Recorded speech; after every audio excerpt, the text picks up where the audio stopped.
to be all I wanna be? When will I be good enough to live my life and be free?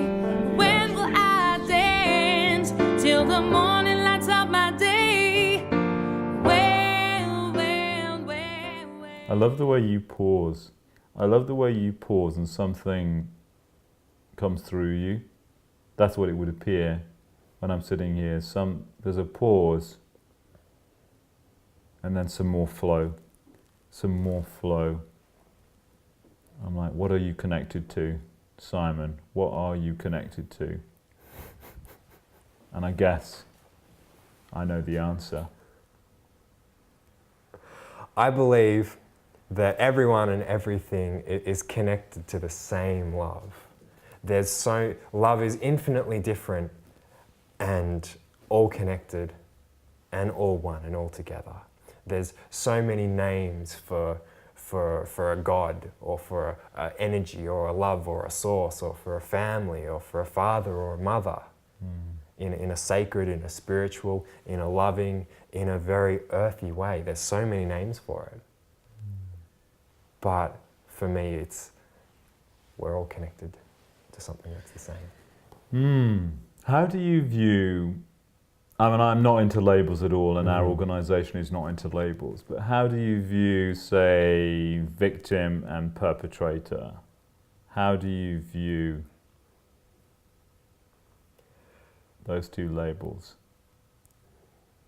Equally lovingly is how I would consciously view those things, view those labels. Of course, at different times in our life, or just about every person feels more like a victim or more like a perpetrator, may feel more, shall we say, sympathetic or empathetic with the victim or even with the perpetrator at some times. But I see them as being equally loving. I see what we would see as being a victim and a perpetrator in our world and in our society as two people who, in a moment are really equally yearning for love.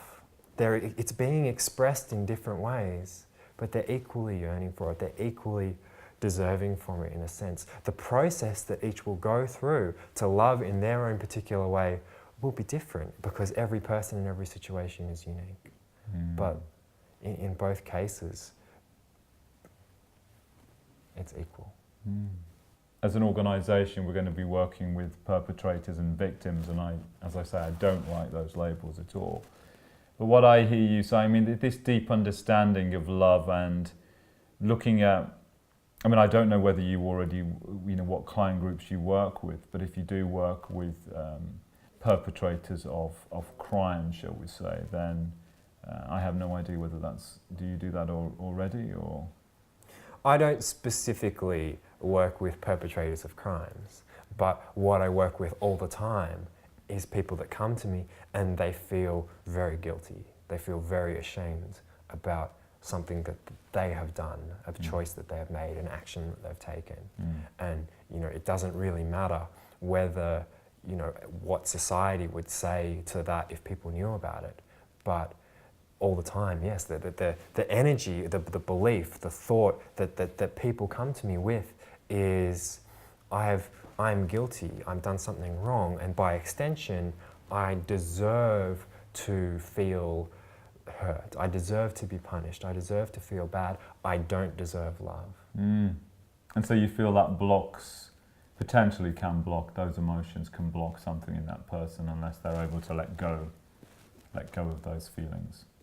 Whatever someone comes to me and they're willing to tell me, maybe something that they feel incredibly guilty about. They feel they've done something that is wrong. They feel that they've hurt someone, that maybe they feel like they've destroyed someone else's life. They feel like they've done something so bad, they must feel ashamed about it. They must feel guilty about it for so many reasons. If someone comes to me and tells me that this is how they're feeling and this is what they believe about themselves, what we'll do is we'll look at why they did that thing. And when we look at it, what we'll find is that somewhere along the line, through their learning in their life, they learned a behavior, a pattern of belief that meant that in that situation, that's what they had to do. That's what they had to do to feel more love, to feel that they were safe. And if they're in a place where they're willing to say, I did this, I feel bad about it, then they're always, if they've come to me to heal it, they're always also in a place of, in some way, being able to see, what I did, I deserve to be forgiven. Even though I did that in the past, I would do something different now. Those are not my intentions now. Now I see that loving not in a way that hurts, that isn't intended to hurt others, or I feel good at someone else's expense. Loving in a way that recognizes the connection between the well-being of all.